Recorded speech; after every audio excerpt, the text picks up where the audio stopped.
আওয়ামী লীগের কুমিল্লা ৬ আসনের সাবেক এমপি বাহাউদ্দিন বাহার এবং তার মেয়ে কুমিল্লা সিটি কর্পোরেশনের সাবেক মেয়র তাহসিন বাহার সূচনা ভারতে আত্মগোপন করে আছেন। বর্তমানে বাবা ও মেয়ে উভয়ই কলকাতার এক রাজনৈতিক নেতার আশ্রয়ে রয়েছেন। ওপি ইন্ডিয়া নামের ভারতের একটি সর্বদলীয় গণমাধ্যমের প্রতিবেদনে দাবি করা হয়েছে, 10 দিন আগে সীমান্ত পেরিয়ে তারা কলকাতায় এক রাজনৈতিক নেতার ছত্রছায়ায় অবস্থান করছেন। এর জন্য প্রতিদিন 10,000 রুপি গুনতে হচ্ছে তাদের। গত 5ই আগস্ট প্রধানমন্ত্রী হিসেবে শেখ হাসিনার পদত্যাগ ও দেশ ছেড়ে পালিয়ে যাওয়ার পর আওয়ামী লীগের বহু নেতাকর্মী আত্মগোপন করেছেন। সেই পথ অনুসরণ করেই বাহাউদ্দিন ও তার মেয়ে সূচনা বাংলাদেশ ছেড়ে পালিয়ে যান। জানা গেছে, গত 29শে আগস্ট রাতে কুমিল্লার বুড়িচং উপজেলার চারানল সীমান্ত দিয়ে ভারতে প্রবেশ করেন তাহসিন বাহার সূচনা। এরপর থেকে সোশ্যাল মিডিয়ায় যথেষ্ট সক্রিয় হয়ে ওঠেন তিনি।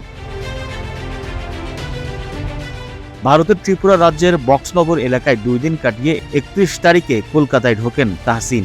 আর অবৈধভাবে ভারতে প্রবেশের জন্য তাদের সহযোগিতা করেন প্রভাবশালী আওয়ামী লীগ নেতার ঘনিষ্ঠ এক ব্যবসায়ী।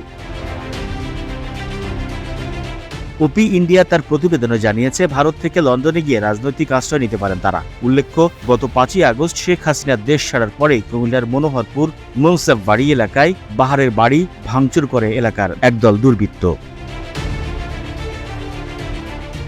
The news Bangladesh, Dhaka.